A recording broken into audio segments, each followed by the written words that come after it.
Hello, ladies and gentlemen, and welcome to Factual Friday. Seven deadly sins of social media. Yep, 7 deadly sins of social media, and tonight we talk about wrath and the difference between wrath and anger. And it says here, wrath is defined as a strong feeling of hatred or resentment with a desire for vengeance. That's the main thing that sets it apart, is a desire for vengeance. You hang on to it and you actually want to hurt people over stuff. Yes. You don't have revenge on things that have done for you. So wrath is different from anger. Anger is balanced with a reason, which is not a sin, because there's a reasonable reason that you're angry. You know, okay. Like when Jesus was overturning tables and hurting people, there was a reasonable reason that he was angry, and it was done more out of like love for other people. It's like they were being harmed by this. Yes.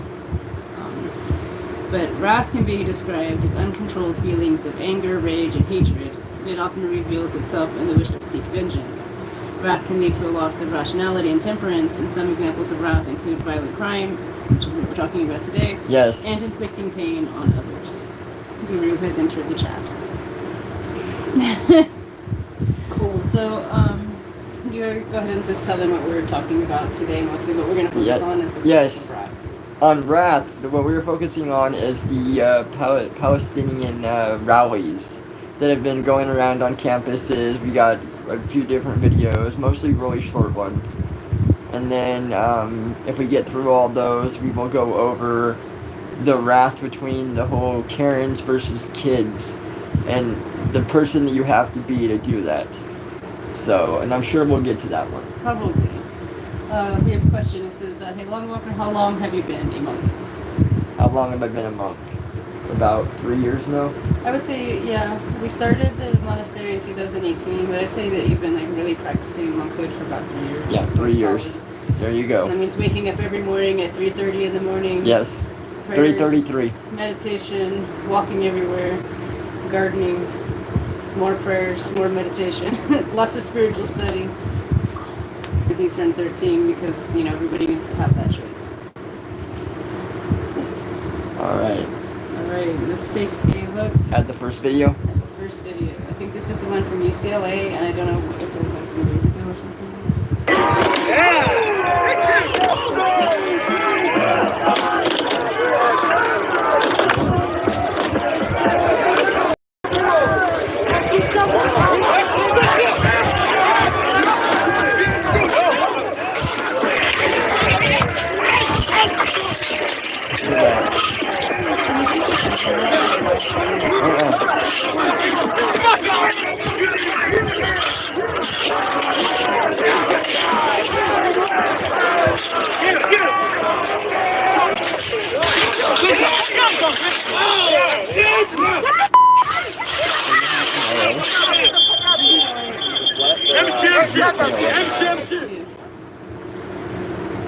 Somebody was holding a "Don't tread on me" sign.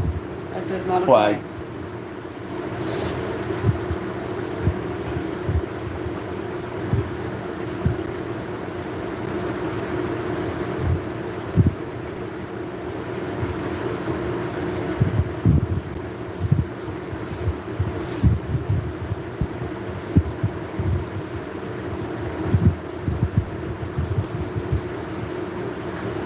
I mean, people only want a reason to beat somebody up. Yeah. That's all this is. Wrath is addictive.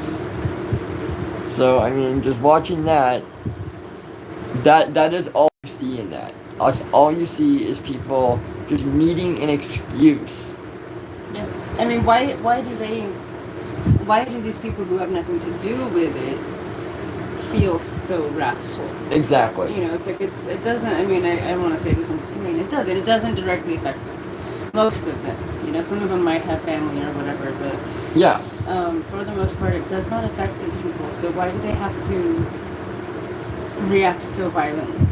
Yeah, I don't know. You know, and like I said, in what universe is like the government, a different government, going to see that and be like, oh no, we need to stop because all those kids are upset. Exactly. You know, no, and it's like, yeah, that's just it. You know, Israel is going to watch these protests at these colleges and be like, oh my God, no, we've got to stop this. We cannot do this war because look at these people protesting. Yeah.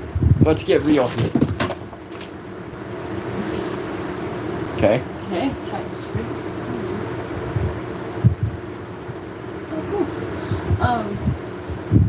Yeah, Wrath is addicting, and it's like, for me, it's like it was like from the age of 14 until like I met you when I was like 19. Yes.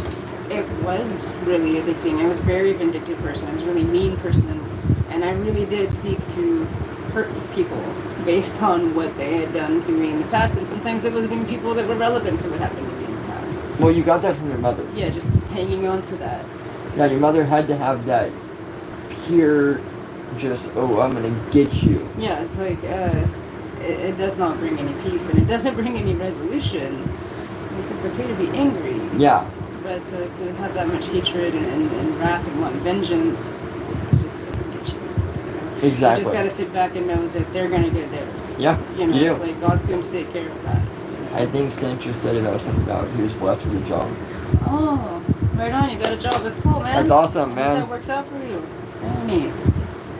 Sweet. Alright, I'm not sure what the next one is here. Okay.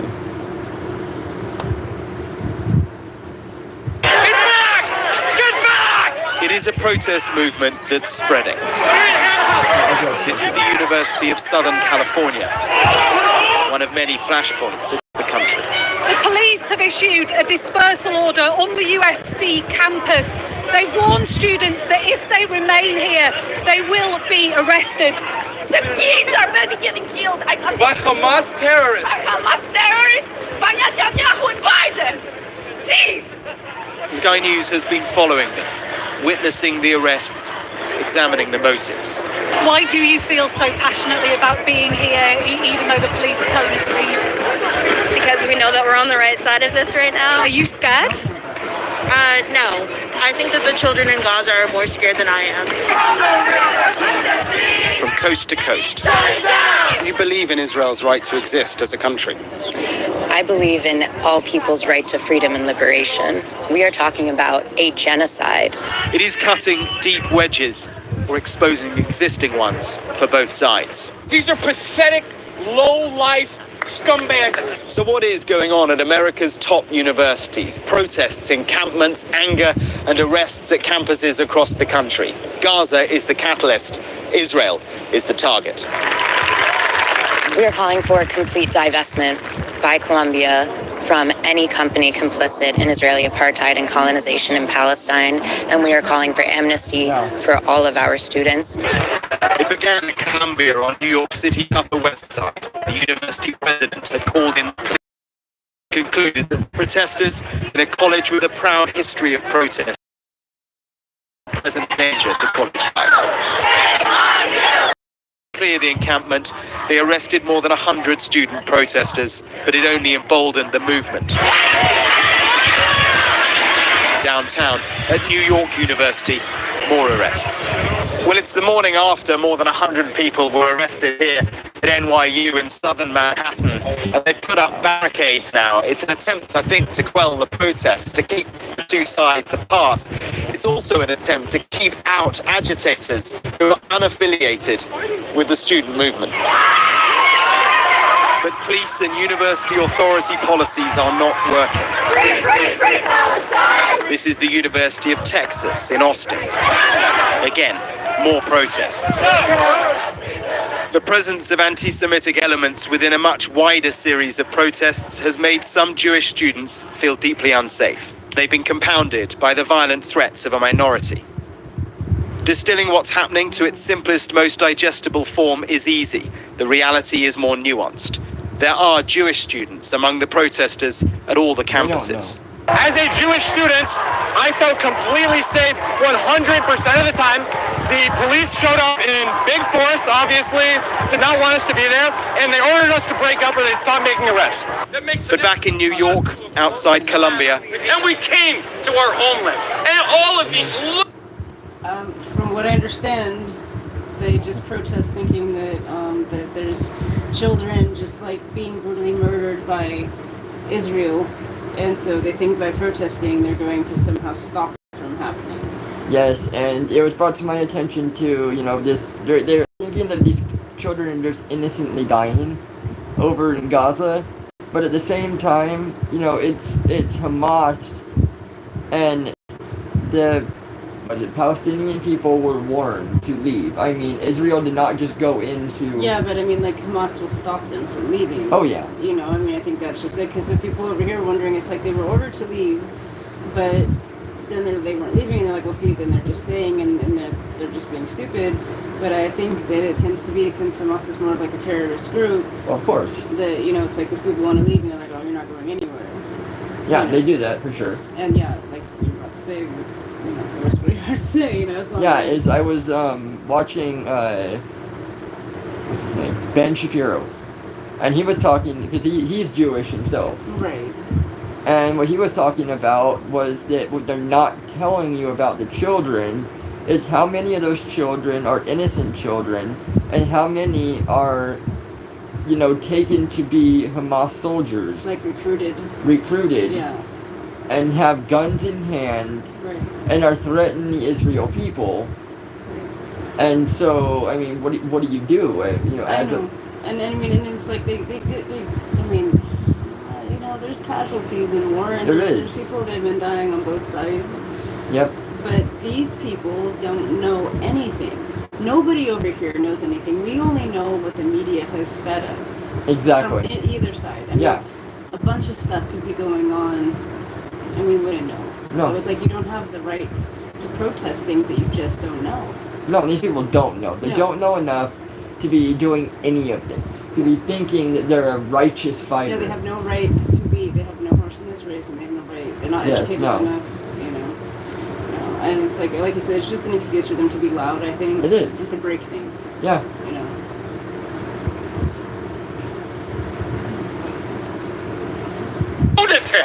An angry, offended and worried Jewish community. As offensive as these people are across the street, agenda number one is to free our hostages. Do not be afraid of being Jewish, especially in New York City. Down with Hamas! Victory for Israel! The chaos of a war in the Middle East has reverberated so far beyond.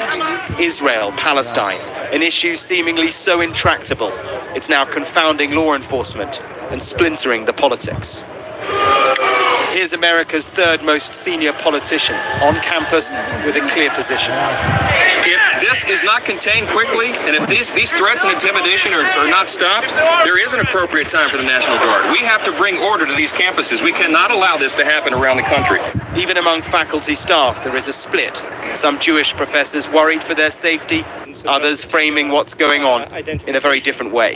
So it's not a Jewish protest outside. It's a protest of those who support the violence that is going on in Gaza against those who wanted to stop. There's clearly a wide spectrum of views here, and by definition, that's going to mean extremism on both sides. It also means definitions of anti-Semitism, of Islamophobia, are distilled and open to interpretation.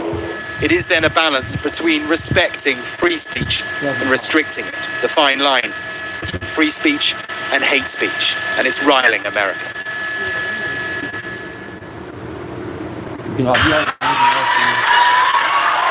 Joy Lynn Van Hassel.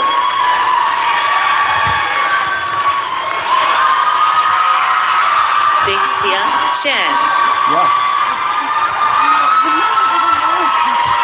They're doing this. This is so stupid.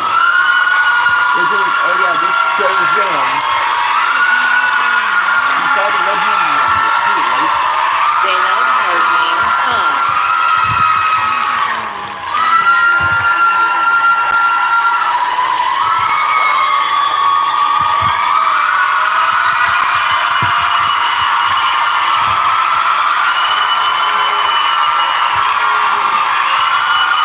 Ismahan Mohammed.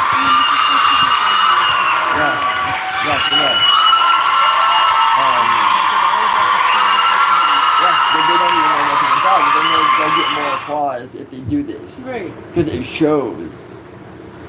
It's insane. But like he said, like Sancho said, it's virtue signaling.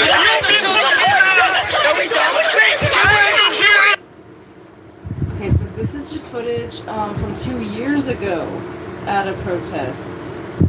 I think another Gaza Palestinian protest 2 years ago.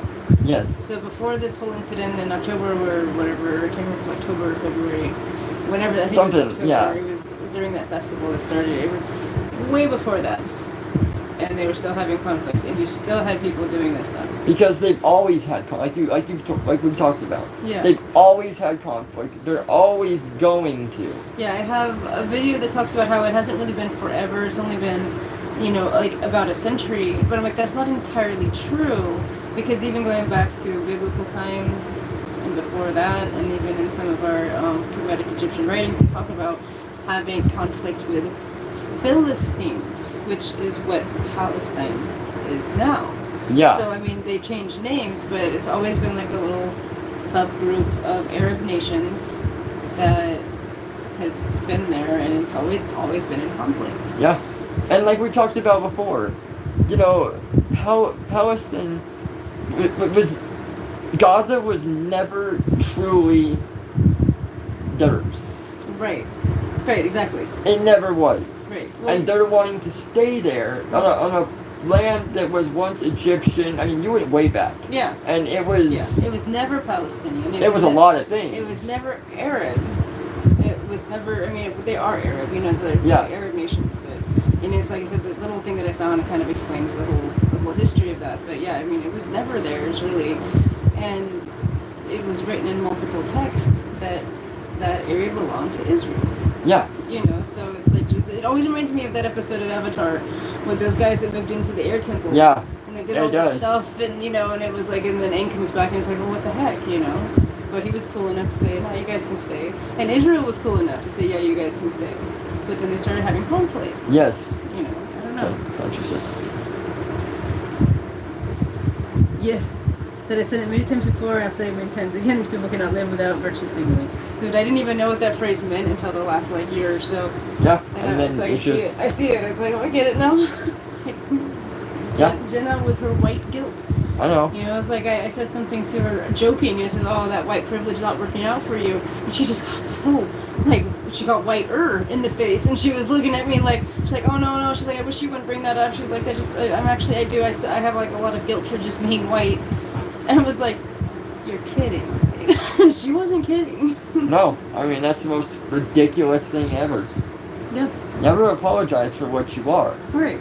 I mean, it's like if you're wrong in saying something or doing something, I mean, you can't help how you were born or where you were raised or anything. It's like you just have to be, respectful. Yeah, exactly. But no, she got really freaked out when I said that. Yeah. Sorry. Not sorry. Alright, okay, so just this is a 16-minute. Yeah, just show a little bit of it. Yeah, I want to watch one because that'll help yourself about time. You can check it out.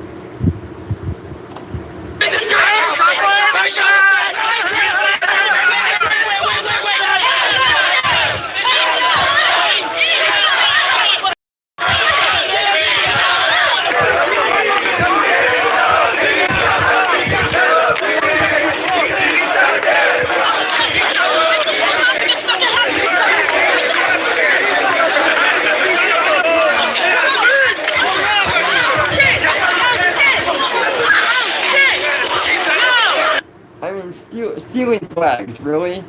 Like children. Yeah. On the playground. Keep away. Taller than you.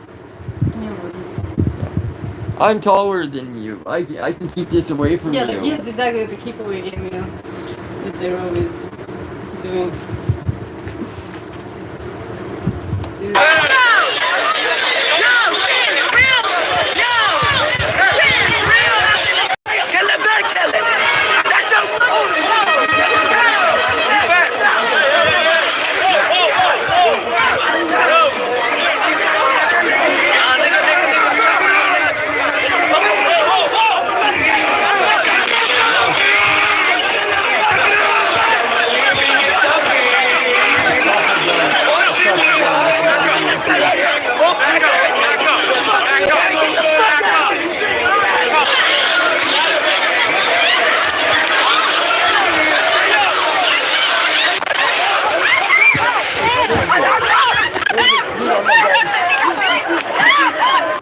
You see some kids in a few minutes, and they literally get into conflicts with these adults, getting up in their faces and saying. No, but an adult was standing right there, and he had the kid on his shoulders.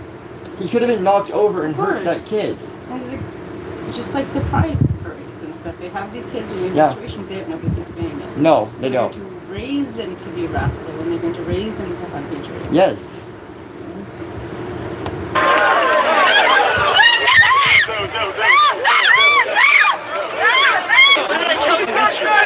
Fucking arrows at me. Who touched you, motherfucker? Who hit you? I hit myself. No, I'm good. I'm good.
Support the holy land of Israel.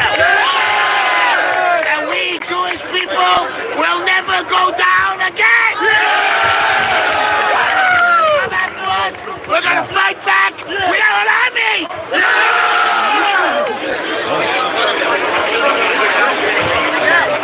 Fucking disgusting. My grandma's older than your fucking stick. This piece of shit. Fuck my fucking dick, nigga.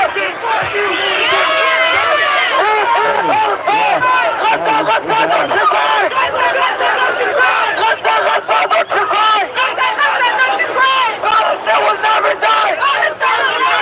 Palestine will never die! Shut the fucking shit, nigga! Fuck you! They've been killing it! I love you, and those who choose to kill Jews know that if you fire at us, we will fire back!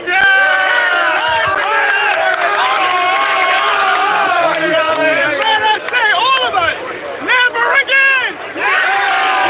Never again!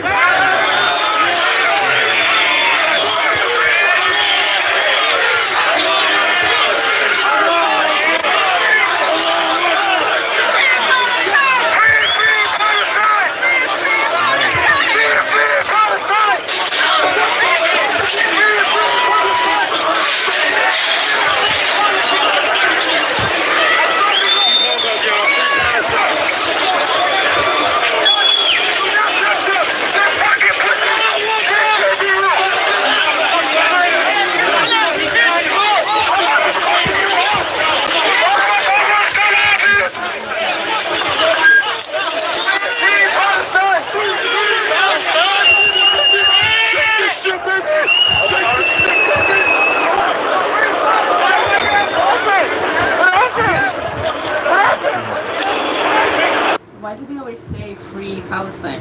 I thought that they already were under two different leaderships. Yeah, they're supposed to be. Let me look this up. You can continue while I look at it. Okay.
biggest myths about the Israel-Palestine conflict is that it's been going on for centuries, all about ancient religious hatreds.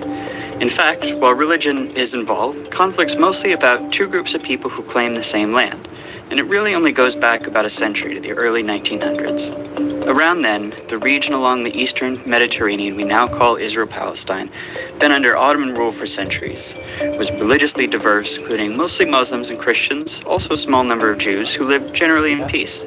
It was changing in two important ways. First, more people in the region were developing a sense of being not just ethnic Arabs, but Palestinians, a distinct national identity. At the same time, not so far away in Europe, more Jews were joining a movement called Zionism, said that Judaism was not just a religion, but a nationality, one that deserved a nation of its own. And after centuries of persecution, many believed a Jewish state was their only way of safety and saw their historic homeland in the Middle East as their best hope for establishing it. In the first decades of the 20th century, tens of thousands of European Jews moved there. After World War I, the Ottoman Empire collapsed. British and French empires carved up the Middle East, the British taking control of a region it called the British Mandate for Palestine. At first, the British allowed Jewish immigration, but as more Jews arrived, settling into farming communities, tension between Jews and Arabs grew. Both sides committed acts of violence, and by the 1930s, the British began limiting Jewish immigration. In response, Jewish militias formed to fight both the local Arabs and to resist British rule. Then came the Holocaust, leading many more Jews to flee Europe for British Palestine and galvanizing much of the world in support of a Jewish state. In 1947, as sectarian violence between Jews and Arabs there grew, the United Nations approved a plan to divide British Palestine into two separate states. One for Jews, Israel, and one for Arabs, Palestine. The city of Jerusalem, where Jews, Muslims, and Christians all have holy sites, was to become a special international zone. The plan was meant to give Jews a state, to establish Palestinian independence, and to end the sectarian violence that the British could no longer control. But the Jews accepted the plan, and they declared independence as Israel. But Arabs throughout the region saw the UN plan as just more European colonialism trying to steal their land. Many of the Arab states, who had just recently won independence themselves, declared war on Israel in an effort to establish a unified Arab Palestine where all of British Palestine had been. Yes, there's a lot of history here. And I mean, a lot of it just comes down to people needing to know their history. Yeah. And know what they're doing. But these people that are doing the rallies know nothing. Nope, they just want a reason to act out. Yeah, most of them are liberal arts majors that just hang around with people with those rings and colored hair and arm tattoos. It's what the colleges have become. That's where it all starts every time. I mean, like I said, even think back to the Vietnam War. Yeah. You know, it's like the hippies were out there, they were doing the same thing. They had more peaceful protests and stuff, but I mean, they were still protesting something, and it didn't change anything. The war still continued. People still died. And there were some bad hippies too. I mean, some of the hippies were spitting on soldiers. Extremists. Yeah. Yes, exactly. So yeah, maybe not always. And I mean, that's ridiculous. Yeah. To try to spit on a soldier that's just coming back from a war-stricken state. That didn't have anything to do with them. Yeah. You know, that's what I mean. It's like they fight these wars without knowing. Yeah. You know, and sometimes they don't have choices. You know, Exactly. So that was a draft, I believe. So most of them have choices, and then they come back here and they're not even treated with any kind of respect or anything. Yeah, I know. I mean, they're coming back to what they think their own country should be like. Oh man, thank you. Cannot believe you did this. And they're having some people, like you said, no respect. Or at least just having some sympathy, saying, yeah, no, you don't have a choice in doing this, you know, and having some sympathy, but no, they treated them really bad. Exactly. And then the own government treated them really bad by denying them mental health services. Well, yeah, our government's never been good with our military. No. I mean, it'll throw away a soldier quicker than you can imagine. Yeah. Just, okay, well, you know, you're no good to us anymore, bye. Yeah. You don't get anything. And it's ridiculous. That's for another stream, though. The new state of Israel won the war, but in the process, they pushed well past their borders under the UN plan, taking the western half of Jerusalem and much of the land that was to have been part of Palestine. They also expelled huge numbers of Palestinians from their homes, creating a massive refugee population whose descendants today number about 7 million. At the end of the war, Israel controlled all of the territory except for Gaza, which Egypt controlled, and the West Bank, named because it's west of the Jordan River, which Jordan controlled. This was the beginning of the decades-long Arab-Israeli conflict. During this period, many Jews in Arab-majority countries fled or were expelled, arriving in Israel.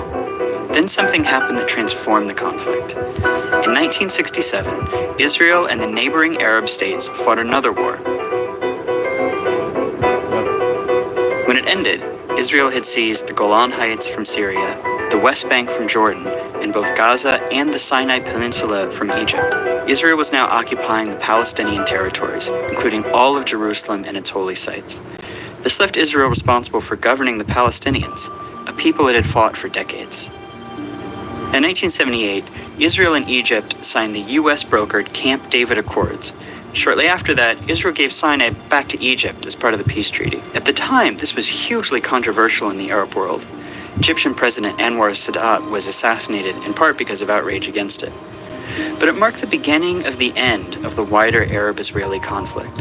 Over the next few decades, the other Arab states gradually made peace with Israel, even if they never signed formal peace treaties. But Israel's military was still occupying the Palestinian territories of the West Bank and Gaza, and this is when the conflict became an Israeli-Palestinian struggle. The Palestinian Liberation Organization, which had formed in the 1960s to seek a Palestinian state, fought against Israel, including through acts of terrorism. Initially, the PLO claimed all of what had been British Palestine, meaning it wanted to end the state of Israel entirely. Fighting between Israel and the PLO went on for years, even including a 1982 Israeli invasion of Lebanon to kick the group out of Beirut. The stillness of the ceasefire in southern Lebanon was shattered today by the sound of guns, bombs, and planes. The PLO later said it would accept dividing the land between Israel and Palestine, but the conflict continued. As all of this was happening, something dramatic was changing in the Israel-occupied Palestinian territories. Israelis were moving in. These people are called settlers, and they made their homes in the West Bank and Gaza, whether Palestinians wanted them or not. Yes, I know. Some moved for religious reasons, some because they want to claim the land for Israel, some just because the housing is cheap, often subsidized by the Israeli government. Some settlements are cities with thousands of people, others are small communities deep into the West Bank. If you've always felt a deep yearning for Jerusalem, now is a once-in-a-lifetime opportunity, not only to stand within its gates, but also to build the home of your dreams there. Settlers are followed by soldiers to guard them, and the growing settlements force Palestinians off of their land and divide communities. Short term, they make the occupation much more painful for Palestinians. Long term, by dividing up Palestinian land, they make it much more difficult for the Palestinians to ever have an independent state. Today, there are several 100,000 settlers in occupied territory, even though the international community considers them illegal. By the late 1980s, Palestinian frustration exploded into the Intifada, which is the Arabic word for uprising. It began with mostly protests and boycotts, but soon became violent. Israel responded with heavy force. A couple hundred Israelis, over 1,000 Palestinians died in the first Intifada. Around the same time, a group of Palestinians in Gaza considered the PLO too secular, too compromise-minded, created Hamas, a violent extremist group dedicated to Israel's destruction. By the early 1990s, it's clear that Israelis and Palestinians have to make peace. The leaders from both sides signed the Oslo Accords. This is meant to be the big first step toward Israel maybe someday withdrawing from the Palestinian territories and allowing an independent Palestine. The Oslo Accords established the Palestinian Authority, allowing Palestinians a little bit of freedom to govern themselves in certain areas. Hardliners on both sides opposed the Oslo Accords. Members of Hamas launched suicide bombings to try to sabotage the process. The Israeli right protests peace talks with ralliers calling Prime Minister Yitzhak Rabin a traitor and a Nazi. Not long after Rabin signs the second round of Oslo Accords, a far-right Israeli shoots him to death in Tel Aviv. But this violence showed how extremists on both sides can use violence to derail peace, keep a permanent conflict going as they seek the other side's total destruction. That's a dynamic that's been around ever since. Negotiations meant to hammer out the final details on peace drag on for years. In a big Camp David summit. Yeah, because I'm sorry, but with any conflict that you see, whether it's here in the United States, whether it's anywhere, peace does not fund a country. No. It just doesn't. So therefore, you're always going to have small groups that are hired to start conflicts. Stir stuff up. And you get traditionalists and like you like in the Jewish community they have the Zionists. They're like extremists, extreme traditionalists, and so you have. I'm assuming that the Arab state people, the Palestinians, probably have a problem with the Israelites because they probably don't believe that they were there 3,000 years ago in the time of Moses, and so they probably just don't believe them. So for them it's nothing. So it's written. So what is written in your book, but it's not written in mine. You know, that sort of thing. But yeah, the Zionists are like extreme traditionalists where they believe that land was God given to them. Yes. You know, don't even question it. Exactly. It's ours. Go away. So I mean, I can see why that would continue. For sure. Conflict. Yeah. But you're right. You're right. Like money is in war. You know, it's like you get this false sense of camaraderie between the people. They can sell that to you, saying, "Well, we got to rally together as Americans and fight this together." You know, and so they sell you stocks and they sell you bonds and they sell you lies. And they continue. A bunch of lies. And they continue to get richer. Yep. And so the best thing to do is just to minimize how much you have to participate in the world, and it becomes sustainable. Yeah. A great movie that I wanted to watch again, I told you about, is War Dogs. Yeah. It's exactly that. Yeah. It's just. They bank off of other countries needing military things, and we've got a bunch sitting right here that's not being used. So here, you're in war with so and so. So here, have some of these. It's only a couple $1 million. Yeah, I mean, it's kind of the same story as the other one. Lord of War? Was it Lord of War? I don't know. It was with Nicolas Cage. Yeah, there was that one too. He did the same thing. I mean, he sold big stuff. Yeah. He sold tanks and planes and all of these things. There was one country that was completely defeated and they had all this extra stuff, and he went and bought it and sold it to another country that was getting ready to go to war. And he sold a bunch of big stuff to some villages where they killed some really innocent-looking people as well. Yes. And they're making money off of blood and metal. Mm-hmm. In industry and progress. And another one, and it's not military, well, kind of is, but another one is the blood diamonds. Yeah, same thing. Yeah. I mean, it's it's I have these diamonds, and I got them at a time where, that movie had come out, and everybody had broke that story, and it was these are conflict-free. But how do you know? What is conflict-free, really? It's just because somebody paid you, and it had a certificate that said, yeah, these were obtained ethically, you pay a fee. I mean, we know that out here with people, they pay the fee and they can get away with anything. Exactly. It's like dog breeders. It's like they produce 7 freaking litters a year, but it's okay because they have. They're licensed. You're fine. So you just contributed to a big problem. Yep. But Oh well. Yeah, you're paying the fee. You're good. Yep. Ranchers too. And in 2000 comes up empty. Palestinians come to believe peace isn't coming, rise up in a second intifada, this one much more violent than the first. By the time it wound down a few years later, about 1,000 Israelis and 3,200 Palestinians had died. The second intifada really changes the conflict. Israelis become much more skeptical that Palestinians will ever accept peace or that it's even worth trying. Israeli politics shift right, the country builds walls and checkpoints to control Palestinians' movements. They're not really trying to solve the conflict anymore, just manage it. The Palestinians are left feeling like negotiating didn't work, and violence didn't work, that they're stuck under an ever-growing occupation with no future as a people. That year, Israel withdraws from Gaza.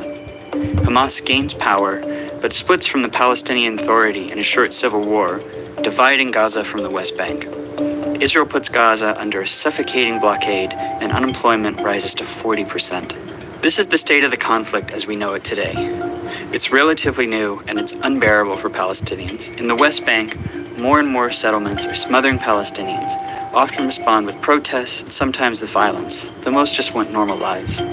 In Gaza, Hamas and other violent groups have periodic wars with Israel. The fighting overwhelmingly kills Palestinians, including lots of civilians. In Israel itself, most people have become apathetic. For the most part, the occupation keeps the conflict relatively removed from their daily lives, with moments of brief but horrible violence. There's little political will for peace. No one really knows where the conflict goes from here. Maybe a third intifada, maybe the Palestinian Authority collapses. But everyone agrees that things as they are now can't last much longer. Israel's occupation of the Palestinians is too unstable to last, and that unless something dramatic changes, whatever comes next will be much worse.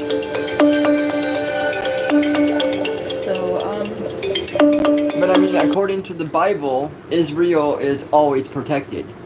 Right. So we'll see what happens, you know. But like I said, they probably, I mean, the other side, they have their own. Yeah. They have their own religious leaders and prophets Yes. and book, and they say that probably means nothing to them. Just because it's more widely known to us doesn't mean. Yeah, it doesn't. That that they accept it. But now your viewers probably know more about this than the people protesting at the colleges. And that's what we're here for. We're here to let people know the truth. If you are smart, you will just stay neutral. Yes. In this matter, because there's evils on both sides of it. There's governments on both sides of it. Exactly. So there's always evil within the government. Right. The people might be leading with their heart, but the government is going to be leading with their wallets. Yep. And children are going to die. So it's like if people were smart, they would just stay neutral about it. And just say that I stand with humanity. Yes, and that's where we stand, Yeah. It sucks that anybody has to die, but I mean, everybody dies at some point. That's one thing that gets me is there's so many people out there that are so afraid of death, when in reality we are all going to die at some point. And death, to me, is not the end of life. It's not the end of anything. Your soul will still continue. So there's comfort in that, knowing that this is just one little phase of what we go through, in my opinion. There's even some scientific backing to that, because we now know at the moment of conception there's a spark of light. Yes. In a place that there should be no light. And in the moment of death, there is a percentage of weight that the body does lose. I don't know if that's been disproved now, but there still is a spark. And it's like watching a TV turn off. And I've watched many animals die, and it's like you can see it's kind of a. Last I heard though, that wasn't disproved. Yeah, I don't know. 21 grams, I think, is what they said, and because they weighed all these corpses, all different ages, weights, size during life, and every single one of them had the same 21 ounces. And I mean, at the time of death. If anybody out there has seen differently, found an article, or has any other thing, please comment. We would like to see. Yeah, I'm not sure if that one's been disproved or not, but I do know that there's a spark at the end as well. So if you imagine that there's that much energy coming in, and there's got to be that much going out, it doesn't just end. It goes somewhere. Exactly. So. And Sancho, to answer your question, yes, we all do love Mexican food here. It's one of Nepper's favorite foods. That's my absolute. Now I'm hungry. It's not fair. I love that's like my absolute favorite food. Yes. So to answer your question, there. We're in California, so we get some pretty good stuff. Yeah, we get some here. stuff, but nothing. We're a little too far. We're middle. North still. Middle. It's like to get it better, you have to go further. Yeah. But we have some pretty good stuff here. The Somali people. We'll be going down next week. Yeah. That way. Alright. Alright, we're gonna lighten this up a little bit. This is, like I said, we're gonna end it with Karens versus kids, and how much of a bully and how wrathful you have to be for the adult to do this. I think this is it. I don't know if I have another video. I don't think so. Both For the modern day, one of the only things known to ruin a kid's day of fun is a rain or a curfew. Well, the children of today have even more to worry about, as a stray Karen seems to be the sinister stoppage to a day of fun and freedom. Let's jump right in. Imagine being so entitled you want to stop kids from making noise while playing. Sounds right? Not to this Karen.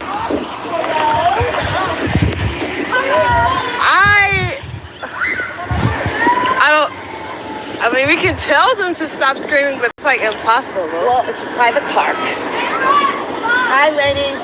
Hi. Could you please ask the kids not to scream? That's not a difficult playground. Yeah, I know, but it's a private playground, and I live right here. Yeah. So can you just ask them? Sometimes they do it anyway, so well, but they're kids, and they'll do what they're told. If you just tell them nicely, they'll probably listen.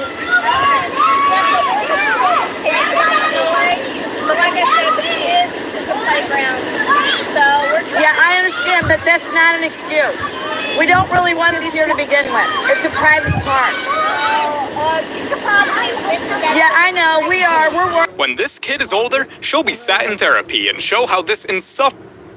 This is exactly where the child free by choice movement has taken us. Yes, it has. It's getting worse now. More people are like opting out for really dumb, selfish reasons. You know? Yes. Like I get it genetically, and I get it. You know, I don't really necessarily get it financially, but you know, I get it genetically, and I get it if you just don't have that calling. You still do something beneficial. Yeah. That's not the point. The point is like it started like with our parents, some of our parents' age people started this stuff, right? Yes. And now you see it manifested in these Karens, and I can almost guarantee every single one of these Karens that has a problem with children is like one of those child free by choice people. Oh yes, for sure. Because they had this whole mentality of like, well, I'm not going to ruin my life, I'm not going to upset my life. And then so when they encounter that later on, it's like, well, why should I have to suffer? I didn't have any kids. I chose not. So it's like they don't. So they need to be quiet for me. Yeah. I didn't want kids, so you know, kids don't exist. Exactly. And it's like that's exactly where it's going, and now in double time. Yes. Because of the lack of interest. Yep. For sure it is. Karen's actions ruined her life. Honestly, where's the compassion? It's okay. The big kids made me. If she splashes us, we'll call the cops or everybody. We just stand right here. No one's gonna touch this game, okay?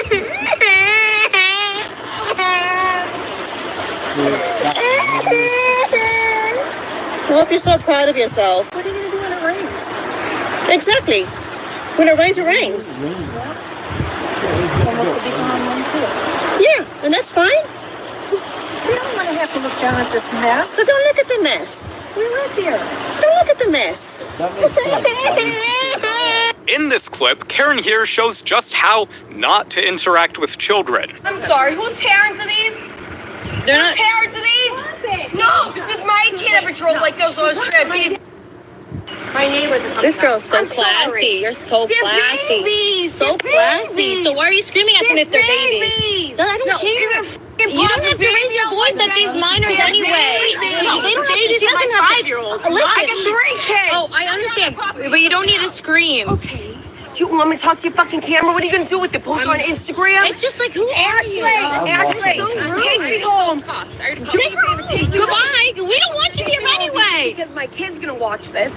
My Yeah, son's and it's gonna so watch disrespectful. Ashley, no. Yeah. No. You can get off of our. You can legit get off of our property before we call the cops. So you're fine. But if she's gonna be yelling, she doesn't need to be on our property. Get out. Get out. This is our How house. you people drive like... You did in our house. Get you arrested. Go. Go. Street. Go walk home. It causes concern. Right. Listen to me. Millennials, whatever they have, video in. Millennials. Where are millennials? Go the millennials. Go. Yeah. I said it. Okay.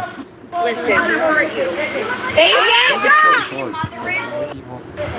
Oh God. You know, it's like you guys would totally be in the right if you guys. When Karen threatens this little girl for playing in her neighborhood, she doesn't realize that Papa Bear is ready to confront her on what she said. My name is Peggy Jenkins. If you're harassing my daughter. How am I harassing your daughter? Record her. Make sure you record her. Because you're saying something's going to happen. You said they're going to remember your face. So, you just said something's going to happen.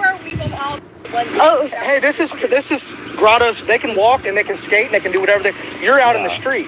You came out and barged right off your lawnmower, which is still running. Your recorder lawnmower over there, running. You told, hey, board the camera. You said law enforcement was watching us. And you also said that and you said that we went to Myrtle Beach, and you also said that I will remember your face and something bad's going to happen. ma'am, you know one other thing I want you to remember? She said something bad's going to happen to me. She's harassing my daughters, and she said she's going to call the police, stay 6 feet away. All they were doing is riding their skateboards down the street. She had barged off her lawnmower right there. Check that out. She barged off her lawnmower. Remember the word upset. Remember the word upset? Remember the choices she made.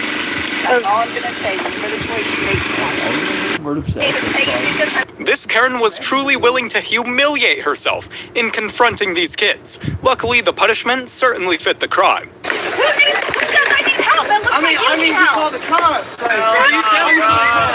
on your way. Put your hands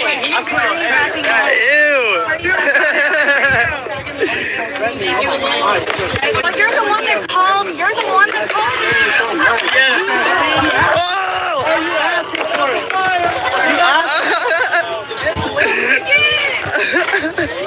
Karen here has a weird sense of patriotism. Imagine thinking that you can protect your neighborhood by stopping skaters.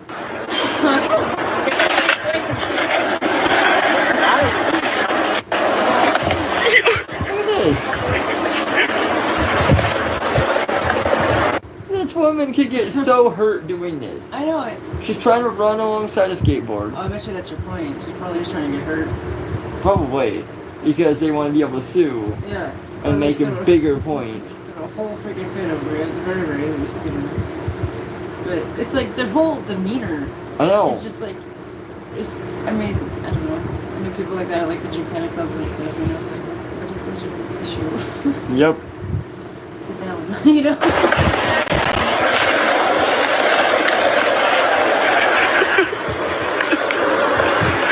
It's fun at this point. She's trying to hurt him.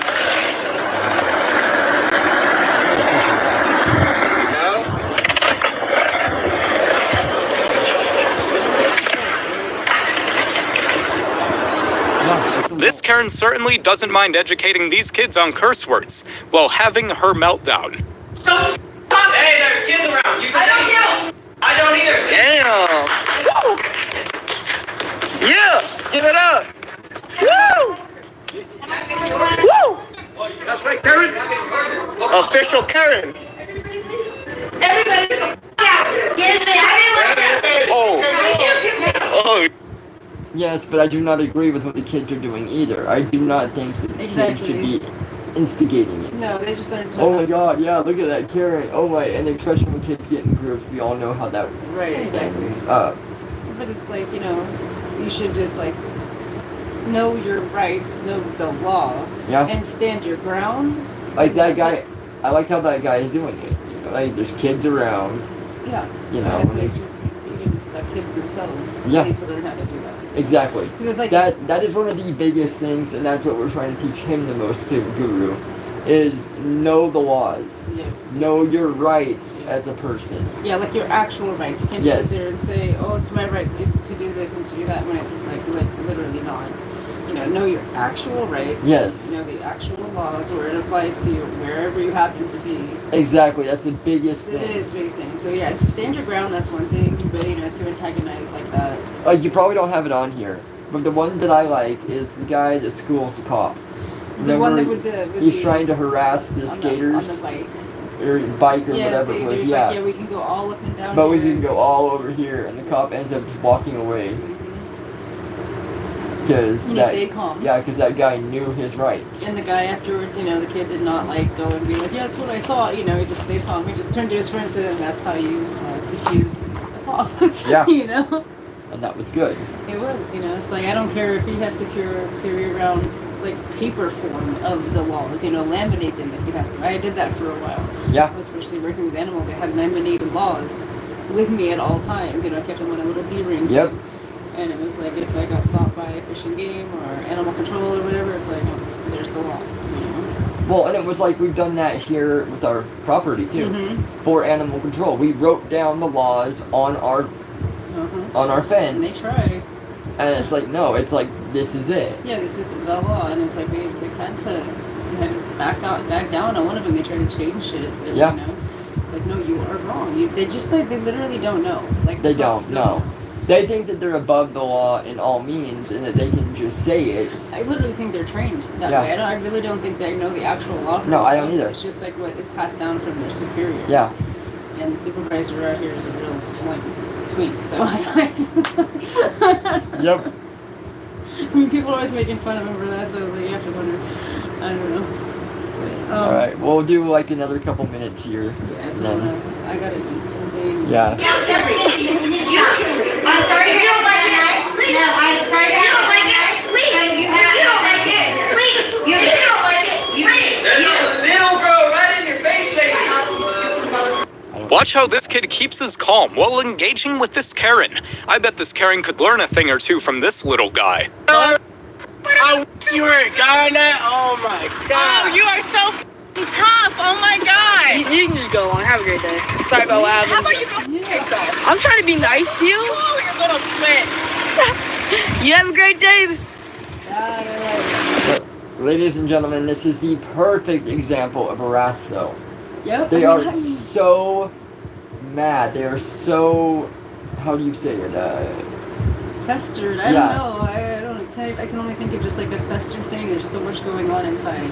Exactly. And I mean. Just take it out on. Yeah. People like that. I mean, remember Jenna tearing apart the kids' altars down there? Yes. The little kids at the bus stop, they always used to get out and they used to make this little like sandcastle thing, and they put all these little toys, and sometimes there's little pieces of glass and stuff.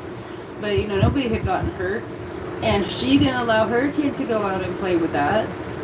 And then one day she just gets out of the car, goes over there and smashes it to pieces. Picks up all the glass, and all the toys. Goes and throws everything away. Yeah, takes it with her back to her house and stuff. And some of the parents were like, hey, you know, some of the toys I just bought, you know, give me back those things. She's like, I don't know what you're talking about. It's all trash. And she had nothing to do with that. But I would just sit there and watch her in that car, just sitting there, shoulders up to her freaking ears. Well, yeah, because she is a true woke idiot. She is. Before I even knew, you know what that was. I know. Like we didn't know what it was then. No, I had no idea. We saw her, and then we started realizing it's like, oh my god. It took a couple of years too. It was like I still didn't know until we started really like watching this kind of stuff. Yeah. And then all of a sudden it's like, oh my god. I mean, she'd grit her teeth and she'd just be like, just scowling at these kids playing. Yeah. You and her used to hang out, you know. She wasn't the same person No. that I met at the end of the date that time, you know, and. She cut her hair and she got all those extra piercings and she dyed her hair and she got extra tattoos and she got the jab. Yep. I caught it. Jab. You know, and that really that definitely separated us. There was our views on the whole pandemic and political standpoint. Because I told her, I said we're not allowed to have a political standpoint. We're not allowed to have a social standpoint. I mean, to show you a little bit more about her, not show you, but tell you. Her and her husband were so ecstatic when Trump got COVID. Yeah. And then... They're like, oh my god, oh my god. Yeah, I'm out there working with their daughter at like 5 o'clock in the morning for this 3-day boot camp thing, you know, spiritual boot camp. And they come, like, the husband comes out and boyfriend comes out and is like, yeah, Trump's got COVID, and he's like all like, oh, I said it. Anyway, but it's like, and he was all excited about that, and then like within seconds, his face fell, and then he was like, well, he's probably going to recover from it and end up being, you know, some superhero to them, and then he went back in the house. Yeah. So it was like boom up, boom down. Oh yeah, we already know he was up and down a lot. Yeah. He was. But it seems like all these Wookiees are. Yeah. Seems to be like a running theme. It is. And he was an old school, raised by old school rednecks, hard-working men out here, but he was not that. No. He had the look, but he didn't have the work ethic really, and he didn't have the commitment. He was good. He was good though with fence work. Yeah, I mean, he had some good work. But it just dwindled. I mean, he had pride when we first kind of got to know him, but she kind of ruined him. Yeah, she did, and they were. Yeah, there was more to them, but there was a whole thing. I don't want to go there. I don't know. Let's call it now. Thank you, Sancho, as always, for joining us and for the kind words that you always have for us. We appreciate it. It's always a pleasure. I'm going to try to get more videos out for you guys soon, too. I don't know when. It's been a really busy month. Yeah, we're gonna have a meeting about this tomorrow. I wrote Yeah. stuff down because I'm talking about that soon. Yeah, we need to. So, we'll see what we can get out. You know, stay tuned for Wednesday, the Woke Wednesday. Again next week, and Factual Friday. We're not sure yet what we're doing, but We'll see what pops up. we'll try to tell you guys as soon as we know.